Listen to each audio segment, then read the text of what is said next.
കൂട്ടുകാർക്ക് നല്ലൊരു ദിവസം ആശംസിച്ചുകൊണ്ട് നമുക്ക് നേരെ രേവതിയുടെ സച്ചിയുടെ നാളത്തെ നല്ലൊരു വിശേഷം കേട്ടാലോ. എല്ലാ ദിവസവും ഉച്ചയ്ക്ക് രേവതിയുടെ സച്ചിയുടെ പിറ്റേ ദിവസത്തെ വിശേഷം ഞാൻ ചാനലിനകത്ത് അപ്ലോഡ് ചെയ്യും കേട്ടോ. അപ്പൊ മറക്കാതെ എല്ലാവരും കയറി കാണണേ. ആദ്യമായി കാണുന്നവരാണെങ്കിൽ ചാനൽ ഇഷ്ടപ്പെട്ട ഒന്ന് സബ്സ്ക്രൈബ് ചെയ്യാൻ മറക്കരുതേ. വീഡിയോ ഇഷ്ടപ്പെടുവാണെങ്കിൽ ഒരു ലൈക്ക് തരാനും മറക്കരുത് കേട്ടോ. അപ്പൊ നമുക്ക് നേരെ നമ്മുടെ വിശേഷത്തിലേക്ക് പോയാലോ. അങ്ങനെ ഇന്നത്തെ വിശേഷം നമ്മൾ കണ്ടു. ആകെപ്പാടെ എന്ത് ചെയ്യണമെന്ന് അറിയത്തില്ലാത്ത അവസ്ഥ സച്ചി നിൽക്കുവാണ്. രവീന്ദ്രൻ ആണെങ്കിൽ സച്ചിയോട് പറഞ്ഞു മഹിമയോട് മാപ്പ് പറയാ വർഷയുടെ അമ്മയോട്. പക്ഷെ സച്ചി മാപ്പ് പറയാ അതിന്റെ കാര്യമില്ലെന്ന് സച്ചിക്കറിയാം. താൻ ഇവിടെ ഒരു തെറ്റും ചെയ്തിട്ടില്ല. അവര് വന്നിട്ട് ഓരോ കോലാഹലങ്ങളൊക്കെ ഉണ്ടാക്കിയിട്ട് താൻ ഇനി ഇപ്പൊ മാപ്പ് പറയണോ? സച്ചി പറഞ്ഞു ഞാൻ മാപ്പ് പറയില്ല എന്ന് പറയാണ്. രേവതി പറഞ്ഞു സച്ചിയുടെ മാപ്പ് പറയേണ്ട കാര്യമൊന്നും ഇല്ലാന്ന് പറയാ. അതിന് സച്ചിയേട്ടൻ തെറ്റൊന്നും ചെയ്തിട്ടില്ലെന്ന് പറയാ.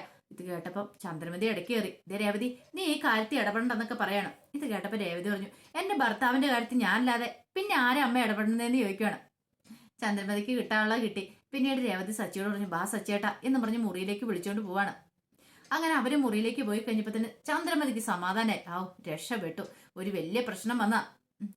അങ്ങനെ അതങ്ങോട്ട് മാറിക്കിട്ടി. ഈ സമയം ചന്ദ്രമതി വർഷയോടും മഹിമയോടും പറഞ്ഞു അതെ ഇരിക്കാൻ പറയണ. പെട്ടെന്ന് വർഷം മഹിമയോട് വാ അമ്മേ നമുക്ക് മുറിയിലേക്ക് പോവാന്ന് പറയണം.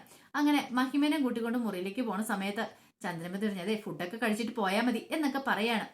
അവരങ്ങ് പോയി കഴിഞ്ഞപ്പോ രവീന്ദ്രനോട് പറഞ്ഞു ഞാൻ ആകെപ്പാടെ ബായിന്ന് പോയി രവിയേട്ടാ, ഇനിയിപ്പം സച്ചി എന്തേലും പ്രശ്നം ഉണ്ടാക്കിയാലോ എന്ന് ഓർത്തിട്ട്. ഇത് കേട്ട് കഴിഞ്ഞപ്പോ രവീന്ദ്രൻ പറഞ്ഞു അവര് ചെയ്ത അത്ര നല്ല കാര്യമൊന്നും എനിക്ക് തോന്നുന്നില്ലെന്ന് പറയാണ്. മഹിമ ചെയ്ത കാര്യം പോട്ടെ രവിയേട്ടാ, നമ്മുടെ വീട്ടിലേക്ക് വന്ന അതിഥികളല്ലേ, അവരെ സൽക്കരിക്കണം നമ്മളല്ലേ എന്നൊക്കെ ചോദിക്കുവാണ്. ഈ സമയം സച്ചി തന്റെ ജോലി സ്ഥലത്തേക്ക് വരുവാണ്. സച്ചിക്കാണ് ആകെപ്പാടെ സമ്മതം തെറ്റി. പിന്നീട് മഹേഷിനോട് പറഞ്ഞു ഇതേ മഹേഷേ എനിക്ക് അറിയത്തില്ല എന്ത് ചെയ്യണമെന്ന്. എന്താ സച്ചി കാര്യം എന്താന്ന് ചോദിക്കുകയാണ്. പിന്നീട് വീട്ടിൽ നടന്ന കാര്യങ്ങളെല്ലാം പറയണം. എല്ലാം കേട്ട് ഞാൻ മഹേഷ് പറഞ്ഞു അതാണ് ആ കാര്യം, അത് വിട്ടുകളാ, പ്രശ്നം തീർന്നില്ലേ, അതിനെക്കുറിച്ച് ചിന്തിച്ചുകൊണ്ടിരുന്നാലും നമുക്ക് പ്രശ്നമുള്ളേ. നിനക്കത് പറയാം, എന്റെ അവസ്ഥ എനിക്കും അറിയത്തുള്ളൂ. അവൾക്ക് എന്ത് നാക്കാന്നറിയായിരുന്നു ആ വർഷയ്ക്ക്. അത് മാത്രല്ല അവളെപ്പോലെ തന്നെ അവളുടെ അമ്മ വന്നു കിടന്നിട്ട് എന്തൊക്കെയാ പറഞ്ഞത്. അങ്ങനെ പറയാൻ കൊള്ളാവോ? മുറിയുടെ കാര്യം പറഞ്ഞപ്പോഴത്തെ പറഞ്ഞ ഭാഷയെ ഇത്ര 2-3 മുറി ഉണ്ടായിരുന്നുള്ളതെങ്കിൽ അതിനോട് അനുസരിച്ച് കുട്ടികളെ ഉണ്ടാക്കിയാൽ മതിയായിരുന്നല്ലോ എന്ന്. അങ്ങനെയൊക്കെയാണ് വീട്ടിലേക്ക് വന്ന് കയറി പറയേണ്ട മര്യാദ, അതാണോ അതിന്റെ ശരിയെന്ന് ചോദിക്കുക. ഇത് കേട്ടോ മഹേഷ് പറഞ്ഞു നടക്കാനുള്ള കാര്യങ്ങളൊക്കെ നടന്നു, ഇനി അതിന്റെ പേര് നീ എന്തെങ്കിലും പ്രശ്നം ഉണ്ടാക്കിയിട്ട് കാര്യമുണ്ടോ? എന്ത് അവളുടെ വാ തുറന്നിട്ടുണ്ടെങ്കിൽ ഒരു ഇംഗ്ലീഷ് അത് മാത്രമേ ഉള്ളൂ, അത് കേൾക്കുമ്പോൾ എനിക്ക് ആ പടം കൂടി ചൊറിഞ്ഞു കയറുമെന്ന് പറയാം. ഇത് കേട്ടോ മഹേഷ് പറഞ്ഞു അല്ല ഇപ്പൊ നിന്റെ എന്ത് കാണിക്കാൻ നിന്റെ പ്ലാന്? എനിക്ക് അവറ്റകളെ ആ വീട്ടിൽ നിന്ന് അടിച്ചിറക്കണമെന്നുണ്ട്. എങ്ങനെയെങ്കിലും അച്ഛനൊന്ന് സമ്മതിക്കുവാണെങ്കിൽ ഞാൻ അവരെ അടിച്ചിറക്കുമെന്ന് പറയാം. ഇത് കേട്ട് ഞാൻ മഹേഷ് പറഞ്ഞു തൽക്കാലത്തേക്ക് നീ അതിനൊന്നും പോകണ്ട, അറിയാലോ. അല്ലെങ്കിൽ തന്നെ ഇനിയിപ്പൊ നീ പ്രശ്നം ഉണ്ടാക്കിയെന്ന് പറഞ്ഞാൽ അതായിരിക്കും ഇനി അടുത്ത പ്രശ്നം. എല്ലാം ഒന്ന് ഒതുങ്ങി തീർന്നു വരുമല്ലേന്ന് നിൽക്കും. അതൊക്കെ അറിയാടാ മഹേഷ്. എനിക്കൊരു സമാധാനം കിട്ടുന്നില്ല. നമുക്ക് ബാറിലേക്ക് പോകാന്ന് പറയണം. ബാറിൽ പോവാനോ? എടാ ബാറിൽ പോയി മദ്യപിച്ച പിന്നെ ആര് വണ്ടി ഓടിക്കും? ഒരു കാര്യം ചെയ്യാം, നമുക്ക് കാർത്തികിനെയും കൂടെ വിളിക്കാന്ന് പറയണം. അവളുടെ ഫ്രണ്ടാണ്. അങ്ങനെ അവരെന്താണ് കാർത്തികിനെയും കുട്ടിയും കൂടെ പോവാണ്. കാർത്തിക് ചോദിച്ചു അല്ല ഇതെങ്ങോട്ടാ നമ്മള്? ബാറിലേക്ക്. അപ്പൊ എന്തോ ഓട്ടം ഉണ്ടെന്ന് പറഞ്ഞ ഓട്ടം ഉണ്ടെന്ന് പറഞ്ഞ് വിളിച്ചാലേ വരുവുള്ളൂ, അല്ലാതെ നീ വരുമോ ബാറിലേക്ക് പോകാനെന്ന് പറഞ്ഞ് നീ വരുമോ എന്ന് ചോദിക്കോ. ഓഹോ അപ്പൊ നിങ്ങൾ ബാറിൽ പോയി വെള്ളം അടിക്കുന്ന സമയത്ത് ഞാൻ എന്ത് ചെയ്യണം? നീ അവിടെ ഇരിക്കണം, കാരണം വെള്ളം അടിച്ചിട്ട് വണ്ടി ഓടിച്ചാൽ പിടിക്കില്ലേ പോലീസ്, അതുകൊണ്ട് നീ കൂട്ടു വന്നാൽ മതി എന്ന് പറയണം. ഓഹോ അപ്പൊ എന്നെ കൂട്ടു കൊണ്ടുവന്നല്ലേ, ഇത് വലിയ ചതിയായിപ്പോയി. ഇത് നേരത്തെ പറയുമായിരുന്നു ഞാൻ വരുമായിരുന്നു ചോദിക്കാം. ഇത് നേരത്തെ പറയായിരുന്നു നീ വരില്ലായിരുന്നു, അതുകൊണ്ടല്ലേ കള്ളത്തരം പറഞ്ഞ് നിന്നെ വിളിച്ചോണ്ട് പോകുന്നതെന്ന് ചോദിക്കാം. അങ്ങനെ അവർ ബാറിലേക്ക് കയറി ചെല്ലുവാണ്. ബാറിലേക്ക് കയറി ചെന്ന് മദ്യമൊക്കെ ഓർഡർ ചെയ്തിരിക്കുകയാണ്. ആ സമയത്ത് സച്ചിയുടെ മനസ്സിൽ നിന്ന് ആ കാര്യങ്ങൾ പോകുന്നില്ല. സോറ് പറയാൻ പറഞ്ഞ അച്ഛൻ തന്നോട്, അതും ആ സ്ത്രീയോട്, അത് ഓർക്കും വല്ലാത്ത ടെൻഷനാ. അങ്ങനെ മദ്യം കുടിക്കാൻ ചെന്നപ്പോഴത്തേനും ഒരിത്തിരി മാത്രം സച്ചി എടുത്തോളൂ. ഇതെന്താടാ നീ ഇങ്ങനെ തൊട്ട് വെക്കുന്നത്, നിനക്ക് മദ്യം വേണ്ടേന്ന് ചോദിക്കാം. വേണ്ട അധികം. അതെന്താ? കുടിച്ചാൽ ശരിയാകത്തില്ല, അല്ലെങ്കിൽ തന്നെ അച്ഛന് ഇഷ്ടപ്പെടത്തില്ല കുടിച്ചിട്ടുണ്ടെങ്കിൽ, അതുകൊണ്ടാന്ന് പറയണം. അപ്പം പിന്നെ നിനക്ക് വേണമെന്ന് പറഞ്ഞാൽ അത് പിന്നെ എന്തോ അപ്പൊ കുടിക്കാൻ തോന്നി, പക്ഷെ ഇവിടെ വന്നപ്പോ കുടിക്കാൻ തോന്നില്ല. ഇനിയിപ്പം മദ്യം കുടിച്ചെന്ന് പറഞ്ഞ് അങ്ങ് എന്നിട്ടുണ്ടെങ്കിൽ അച്ഛന് പിന്നെ അതും മതി അടുത്ത പ്രശ്നം ഉണ്ടാവാനായിട്ട്. വെറുതെ നമ്മളായിട്ട് എന്തിനാ ഒരു പ്രശ്നം ഉണ്ടാക്കുന്നേ? എടാ അപ്പൊ പിന്നെ നീ അന്ന് ഇത്തിരിയെങ്കിലും കുടിക്കാതിരുന്നേ പോരെ. അതല്ലല്ലോ, ബാറി വന്നതല്ലേ, നമ്മൾ കടലിലിറങ്ങിയാൽ കാല് കഴുകണമെന്ന് പറഞ്ഞു കണക്ക് ഇവിടെ നമ്മൾ ഒന്ന് വന്നു കഴിഞ്ഞാൽ പിന്നെ ഒരു ഇച്ചിരിയെങ്കിലും തൊട്ട് വെക്കാതെ എങ്ങനെയാ പോണേ, അതുകൊണ്ട് ഇത്തിരി മതി എന്ന് പറയണം. അങ്ങനെ ഒരു കുറച്ച് മാത്രമേ കുടിച്ചുള്ളൂ. ഈ സമയം കൂട്ടുകാരനെ എടുത്തിരിപ്പുണ്ടായിരുന്നു. അപ്പോഴാണ് പുറയിലെടുത്തിരുന്ന് ഫോൺ വിളിക്കുന്നത്. ഭാര്യേനെ വിളിക്കുവാണ്. സോറിഡി ക്ഷമിക്കുക, ഈ ഒറ്റ തവണത്തേക്ക് ഞാൻ പറഞ്ഞല്ലോ കൊച്ചിന്റെ പിറന്നാളായിട്ട് ഞാനിന്ന് ആഘോഷിക്കുമല്ലേ, അതിന് നീ തടസ്സം പറയരുത്. ഇന്നത്തോടുകൂടി നിർത്തി, ഇനി ഞാനങ്ങനെ ചെയ്യത്തില്ല, സോറി എന്ന് പറയണം. ഈ സോറി എന്നുള്ള വാക്ക് കേൾക്കുമ്പോൾ തന്നെ സച്ചിക്ക് ദേഷ്യമാണ്. കാരണം വീട്ടില് അച്ഛൻ തന്നോട് സോറി പറയാൻ പറഞ്ഞേ, സച്ചിക്ക് കുറെ സമയം സച്ചി കേട്ടിരുന്നു. അവസാനം സച്ചി ദേഷ്യപ്പെട്ട് അവന്റെ അടുത്തേക്ക് ചെല്ലുവാണ്. നീ ആരോടാടായി സോറി പറയുന്നത്? കുറെ സമയമായാലും തുടങ്ങിയിട്ട് അവന്റെ ഒരു സോറി എന്ന് പറഞ്ഞിട്ട് അവന്റെ മദ്യം എടുത്ത് ഒഴിച്ചു കളയാൻ തുടങ്ങാണ്. പെട്ടെന്ന് തന്നെ മഹേഷ് കയറി അടഞ്ഞു. എടാ വേണ്ട, വെറുതെ പ്രശ്നം ഉണ്ടാക്കണ്ട. അവന്റെ ഫോണിൽ കൂടെ ആരോടെങ്കിലും സംസാരിക്കണം, നിനക്ക് എന്താ കുഴപ്പമെന്ന് ചോദിക്കാം. ദേ ഒരു കാര്യം ഞാൻ പറഞ്ഞേക്കാം, സംസാരിച്ചോ, പക്ഷെ ഈ സോറി എന്നുള്ള വാക്ക് നീ മിണ്ടിയാക്കല്ലെന്ന് പറയാ. അവസാനം മഹേഷ് പറഞ്ഞു, ഇവന് ഭ്രാന്തായെന്നാ തോന്നുന്നേ, നിനക്ക് എന്താണ് സച്ചിന്ന് ചോദിക്കാം. അതെ എനിക്ക് ഭ്രാന്ത് തന്നെയാന്ന് പറയാണ്. ഈ സമയം മഹേഷ് പറഞ്ഞു, ഇങ്ങനെ പോയിട്ടാണെങ്കിൽ മിക്കവാറും നിനക്കല്ല ഭ്രാന്താന്ന്, നിന്റെ കൂടെ നിൽക്കുന്നത് ഞങ്ങൾക്കായിരിക്കും എന്ന് പറയാണ്. അങ്ങനെ മദ്യപാനം എല്ലാം കഴിഞ്ഞ് ഇറങ്ങിക്കഴിഞ്ഞപ്പോഴത്തേനും സച്ചിയോട് പറഞ്ഞാടാ വീട്ടിൽ ചെല്ലുമ്പോൾ നിന്നെ പിടിക്കില്ലെന്ന് ചോദിക്കുക. എന്തിനാ? അല്ല മദ്യം കുടിച്ചെന്ന്. അതിനറിയുന്നില്ലോ, ആരറിയാനാ, ഇത്തിരിയല്ലേ ഞാൻ കഴിച്ചിട്ടുള്ളൂ, ഞാൻ ആടിയൊന്നും അല്ല ചെല്ലുന്നേ, അതുകൊണ്ട് കുഴപ്പമൊന്നുമില്ല എന്ന് പറയാണ്. പിന്നീട് രേവതി അടുക്കളയിൽ ജോലി ചെയ്യണം. ചപ്പാത്തിയൊക്കെ ഉണ്ടാക്കുക, രാത്രിയിലേക്കുള്ള ചപ്പാത്തിയും കറികളൊക്കെ ഉണ്ടാക്കിക്കൊണ്ടിരിക്കുകയാണ്.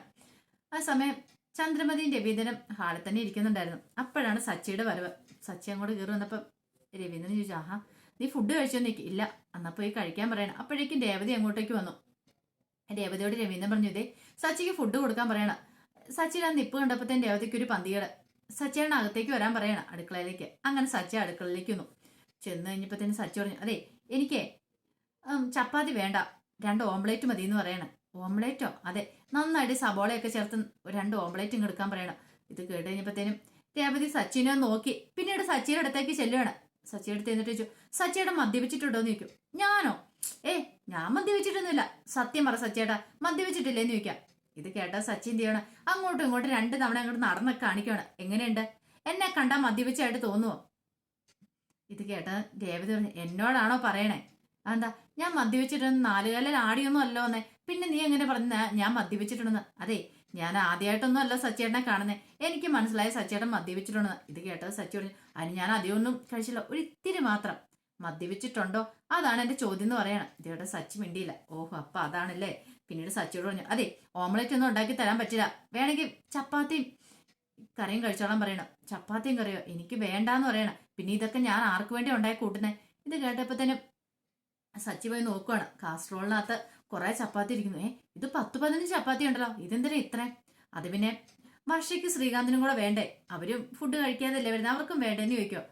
ഓ അങ്ങനെ, ഇവർക്കെല്ലാം നീയാണ് ഇവിടെ ഉണ്ടാക്കണേ എന്നും പറഞ്ഞുകൊണ്ട് ഞാൻ ഉണ്ടാക്കി എന്താ കുഴപ്പമിരിക്കുന്നത്, അവരൊക്കെ ജോലിക്ക് പോകുന്നവരല്ലേ സച്ചേട്ടാ, എനിക്കൊന്നും ബുദ്ധിമുട്ടുള്ള കാര്യമല്ലെന്ന് പറയണം. സച്ചു പറഞ്ഞു, ആഹാ അങ്ങനെ ഒരു കാര്യം ചെയ്യാം, എനിക്കുള്ള ആ ഓംലേറ്റും കൂടെ ഉണ്ടാക്കി തരാൻ പറയാം. അവസാനം രേവതി പറഞ്ഞു, ശരി ശരി ഞാൻ ഉണ്ടാക്കി തരാന്ന് പറയണം. അങ്ങനെ രേവതി ഓംലേറ്റ് ഉണ്ടാക്കാൻ തുടങ്ങുക. ഈ സമയം വർഷയെ ശ്രീകാന്തും കൂടെ വരുന്നേ. അപ്പൊ ചന്ദ്രമതി ചോദിച്ചു, ആ വന്നോ? അല്ല ഇന്ന് ഞാൻ നേരത്തെ വന്നേന്ന് ചോദിക്കണം. ഇന്ന് കുറച്ച് നേരത്തെ ഇറങ്ങി അമ്മയെന്ന് പറയണം. അങ്ങനെ അകത്തേക്ക് കയറി പോകാൻ തുടങ്ങിയപ്പോഴത്തേനും ചന്ദ്രമതി പറഞ്ഞു, ഒരു കാര്യം ചെയ്യാം, ഫുഡ് കഴിച്ചിട്ട് പോയാൽ എന്ന് പറയണം. പെട്ടെന്ന് വർഷം പറഞ്ഞു, ഫുഡ് വേണ്ട അമ്മയെന്ന് പറയണം. അപ്പോഴേക്കാണ് രേവതി ചപ്പാത്തിയും കറിയൊക്കെ അങ്ങോട്ട് കൊണ്ടുവന്ന് വെക്കുന്നത്. രേവതി പറഞ്ഞു, ഫുഡ് വേണ്ടേ? കഴിക്കരുത്, ഞാൻ എല്ലാവർക്കും ഉള്ള ചപ്പാത്തിയും കറിയൊക്കെ ഉണ്ടാക്കിയിട്ടുണ്ടെന്ന് പറയണം. പെട്ടെന്ന് ശ്രീകാന്ത് പറഞ്ഞു, അത് ഞങ്ങൾ പുറത്തുനിന്ന് കഴിച്ചെന്ന് പറയണം. പുറത്തുനിന്ന് കഴിച്ചോ? അതെ പുറത്തുനിന്ന് കഴിച്ചു, ഇവൾക്ക് നന്ന വിശപ്പാന്ന് പറഞ്ഞു. ആ സമയത്ത് ഇവൾക്ക് പിസ വേണമെന്ന് പറഞ്ഞു കഴിഞ്ഞപ്പം പിസ വാങ്ങിച്ചു കൊടുത്തെന്ന് പറയണം. ഇത് കേട്ട് കഴിഞ്ഞപ്പം സച്ചി ഒന്ന് നോക്കി. ഓഹോ അപ്പൊ അതാണ് കാര്യം, സച്ചിക്ക് ഇഷ്ടപ്പെട്ടില്ല. സച്ചി വന്നിട്ട് പറഞ്ഞു, അതെ എങ്ങോട്ടാ പോണേന്ന് ചോദിക്കുകയാണ്. അവര് മുറിയിലേക്ക് കയറി പോകാൻ തുടങ്ങുമായിരുന്നു. പെട്ടെന്ന് വർഷം പറഞ്ഞു, ഞങ്ങൾ മുറിയിലേക്ക് കയറിപ്പോ, ഒരിടത്തേക്കും പോകണ്ട, അതെ ഇവിടെ ചപ്പാത്തിയും കറിയും ഉണ്ടാക്കി വെച്ചിട്ടുണ്ട്, ഇത് ആർക്ക് വേണ്ടി ഉണ്ടാക്കി വെച്ചേക്കുന്ന? നിങ്ങൾക്കൂടെ വേണ്ടി ഉണ്ടാക്കി വെച്ചേക്കുന്ന, മര്യാദയ്ക്ക് അത് കഴിക്കാൻ പറയണം. ഇത് കേട്ടപ്പോൾ ശ്രീകാന്ത് പറഞ്ഞു, ഞങ്ങൾ പുറത്തുനിന്ന് കഴിച്ചെന്ന് പറഞ്ഞല്ലോ സച്ചേട്ടാ, ഞങ്ങൾക്ക് വേണ്ടാന്ന് പറയണം. അങ്ങനെ പറഞ്ഞ് എങ്ങനെ ശരിയാവും? കഴിക്കേണ്ടത് നിങ്ങളുടെ മര്യാദയല്ലേ, കാരണം നിങ്ങൾക്കന്ന് ഒരു വാക്ക് വിളിച്ചു പറയാറുന്നല്ലോ. ദേ ഒരുത്തിയുണ്ട് ഇവിടെ, രാവിലെ തൊട്ട് വൈകുന്നേരം വരെ അടുക്കള കിടന്ന് പണിയുന്നേ. നിങ്ങൾക്ക് വേണ്ടെങ്കിൽ അത്രയും കുറച്ച് അവൾ കൊണ്ടാക്കിയേ പോരായിരുന്നോ? അത്രയും ജോലിഭാരം കുറഞ്ഞിരിക്കില്ലായിരുന്നോ? എന്ത് പരിപാടിയാ കാണിച്ചെന്ന് ചോദിക്കുക. ഇത് കേട്ടതും ശ്രീകാന്ത് പറഞ്ഞു, അതെ രേവതി ചേച്ചി സോറി ഇട്ടോന്ന് പറയണം. ഇത് കേട്ട രേവതി സാരമില്ല പോയിക്കോ, കുഴപ്പമൊന്നുമില്ല എന്ന് പറയണം. ഈ സമയം സച്ചു പറഞ്ഞു, അതെങ്ങനെ ശരിയാവും, അങ്ങനെ എങ്ങോട്ട് പോകാൻ വരട്ടെ എന്ന് പറഞ്ഞ് അകത്തേക്ക് കയറി പോകുമ്പോൾ ശ്രീകാന്തിന്റെ കയ്യിലെങ്ങോട്ട് കയറി പിടിക്കണം. ഇവിടെ വന്ന് ഇരിക്കാൻ പറയണം. ശ്രീകാന്തിനെ ആ ചെയറിലേക്ക് കൊണ്ടിരുത്തി. അങ്ങനെ പോയാൽ എങ്ങനെ ശരിയാവും? അപ്പൊ ഈ ചപ്പാത്തിയൊക്കെ പിന്നെ എന്ത് ചെയ്യുന്ന ചോദിക്കാം. ഇത് കേട്ടതും വർഷ പറഞ്ഞു, ചപ്പാത്തി ബാക്കിയുണ്ടൊരു കാര്യം ചെയ്യണം, ആ വേസ്റ്റ് പാത്രത്തിൽ കൊണ്ട് തട്ടണമെന്ന് പറയണം.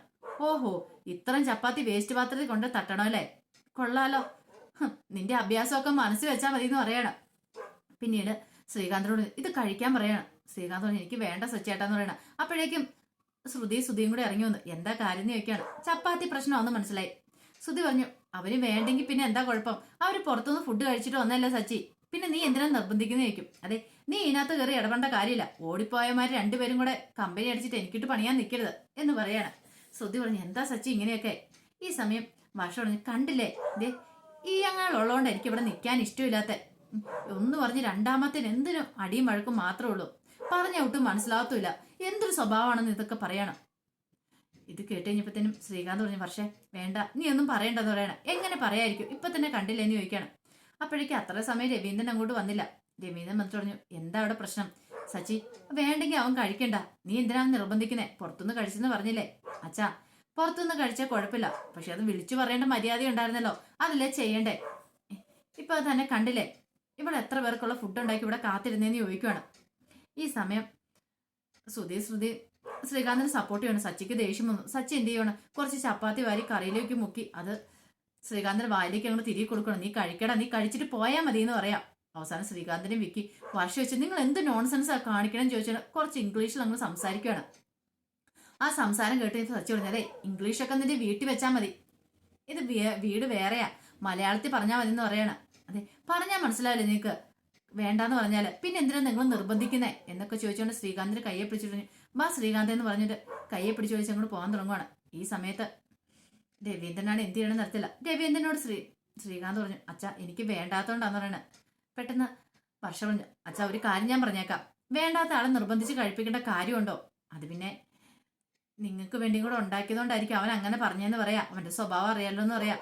ഇത് കേട്ട് കഴിഞ്ഞപ്പോ തന്നെ സച്ചി പറഞ്ഞു, അങ്ങനെ പറഞ്ഞു കൊടുക്ക അച്ഛാന്ന് പറയാണ്. രവീന്ദ്രൻ പറഞ്ഞു, അല്ല ഫുഡ് വേണ്ടായിരുന്നെങ്കിൽ ഒരു വാക്ക് വിളിച്ചു പറയായിരുന്നു, നിങ്ങൾക്ക് എല്ലാവർക്കും കൂടെ ഉള്ള ആഹാരം രേവതി ഉണ്ടാക്കേണ്ട കാര്യമില്ലായിരുന്നു. അവളും രാവിലെ തൊട്ട് വൈകുന്നേരം വരെ അടുക്കളയിൽ കിടന്ന് പണിത് മടുക്കുന്നതല്ലേ, അപ്പൊ അവൾക്കും വേണ്ട റെസ്റ്റും കാര്യങ്ങളൊക്കെ. അപ്പൊ കുറച്ചുണ്ടാക്കിയാൽ മതിയെങ്കിൽ പിന്നെ അത് പറഞ്ഞാൽ പോരെ, പിന്നെ അത് വേസ്റ്റ് ആയി പോയില്ലേ, അതുകൊണ്ടല്ല സച്ചി പറഞ്ഞെന്ന് ചോദിക്കും. ഇത് കേട്ട് കഴിഞ്ഞപ്പോഴത്തേനും വർഷ പറഞ്ഞു, ഇന്ന് ആര് പറഞ്ഞു? ഇയാള് പറഞ്ഞ അതുകൊണ്ടൊന്നുമല്ല, ഇയാള് മദ്യപിച്ചിട്ട് പറഞ്ഞാന്ന് പറയും. മദ്യപിച്ചിട്ടാ? അതെ, അതിന് സച്ചി മദ്യപിച്ചിട്ടില്ലോ. മദ്യപിച്ചിട്ടില്ലെന്ന് ആര് പറഞ്ഞു എന്ന് ചോദിക്കുകയാണ്. സച്ചിയുടെ കള്ളത്തരം പൊളിഞ്ഞെന്ന് സച്ചിക്ക് മനസ്സിലായി. ദൈവമേ, പെട്ടുപോയി. പെട്ടെന്ന് ഇങ്ങനെ രവീന്ദ്രൻ നോക്കുകയാണ് സച്ചിനെ. സച്ചിയുടെ സത്യം പറ സച്ചി, നീ മദ്യപിച്ചിട്ടുണ്ടോ എന്ന് ചോദിക്കുകയാണ്. ഈ സമയം ശ്രുതി പറഞ്ഞു, അത് പിന്നെ ചോദിക്കേണ്ട കാര്യമുണ്ടോ അച്ഛാ, എന്ന് മദ്യപിച്ചിട്ടല്ല വരാറുള്ളതെന്ന് ചോദിക്കുകയാണ്. ഇന്നെന്റെ പ്രത്യേകത എന്ന് ചോദിക്കുക. ഈ സമയത്ത് തന്നെ പെട്ടെന്ന് തന്നെ വർഷ പറഞ്ഞു, ശരിയാ, അത് ശരിയാ, എന്നോട് കല്യാണത്തിന് മുമ്പ് പറഞ്ഞിട്ടുണ്ടായിരുന്നു ശ്രീകാന്ത് സച്ചി നന്നായിട്ട് മദ്യപിക്കുന്നു, ഇപ്പൊ എനിക്കത് ബോധ്യമായെന്ന് പറയാണ്. ഇത് കേട്ട് കഴിഞ്ഞപ്പോഴത്തേനും സച്ചിക്കാണ് എന്ത് ചെയ്യണം നടത്തില്ല. സച്ചി പറഞ്ഞു, ഓഹോ കല്യാണത്തിന് മുമ്പ് നീ എല്ലാ കഥകളും പറഞ്ഞു കൊടുത്തിട്ടുണ്ടല്ലേ എന്നെ കുറിച്ച്? അല്ല, ഞാൻ ഒരു കാര്യം ചോദിച്ചോട്ടെ, പറയുമ്പോ നീ എല്ലാ കാര്യങ്ങളും പറഞ്ഞിട്ടുണ്ടായിരിക്കുമല്ലോ അല്ലേന്ന് ചോദിക്കാം. ഇത് കേട്ടപ്പം ശ്രീകാന്ത് ചോദിച്ചു, എന്ത് കഥ? അല്ല, ഞാൻ മദ്യപിക്കാറുണ്ട്, എന്റെ കുറ്റങ്ങളും കുറവുകളും എല്ലാം നീ ഇവളോട് പറഞ്ഞു കൊടുത്തിട്ടില്ലേ? അങ്ങനെയാണെങ്കിൽ നിന്റെ ബർത്ത്ഡേക്ക് നമ്മളെല്ലാരും കൂടെ ടെറസിന്റെ മുകളിലിരുന്ന് ബിയർ കുടിച്ച് നീ മറന്നുപോയെന്ന് ചോദിക്കുക. അത് നീ പറഞ്ഞില്ലെന്ന് ചോദിക്കുക. ഈ ചോദ്യം കേട്ട് കഴിഞ്ഞപ്പോഴത്തേനും ഒരു നിമിഷം ശ്രുതിയാണെങ്കിലും ശ്രീകാന്ത് ആളൊന്നും ഞെട്ടി. പെട്ടെന്ന് ശ്രുതിയുടെ നേരെ ശ്രുതി നോക്കണം. സത്യം പറ, ശ്രുതി ആ കൂടെ ഉണ്ടായിരുന്നു എന്ന് ചോദിക്കുക. അല്ല, അത് പിന്നെ ഞാൻ വർഷ ചോദിച്ചു, ശരിയാണോ ശ്രീകാന്ത് മദ്യപിച്ചായിരുന്നെന്ന് ചോദിക്കുകയാണ്. ഇത് കേട്ടപ്പോൾ ശ്രീകാന്ത് പറഞ്ഞു, അത് പിന്നെ ഞങ്ങള് ഒരു ടേസ്റ്റ് അറിയാൻ വേണ്ടിയിട്ട്. സച്ചു ചോദിച്ചു, ടേസ്റ്റ് അറിയാൻ വേണ്ടിയിട്ടാണ്ടാ 2-3 കുപ്പി തീർക്കണേന്ന് ചോദിക്കുകയാണ്. ഇത് കേട്ടതും കള്ളത്തരം പിടിക്കപ്പെട്ട് അവരങ്ങനെ നിൽക്കുകയാണ്. അപ്പൊ അതിന്റെ വിശേഷങ്ങളൊക്കെ നമ്മൾ നാളെ കാണാൻ പോകുന്നത്. ആ വിശേഷങ്ങളൊക്കെ നമുക്ക് എല്ലാവർക്കും കാത്തിരിക്കാം കേട്ടോ. ഒരിക്കൽ കൂടി എല്ലാവർക്കും നല്ലൊരു ദിവസം ആശംസിച്ചു നിർത്തുന്നു.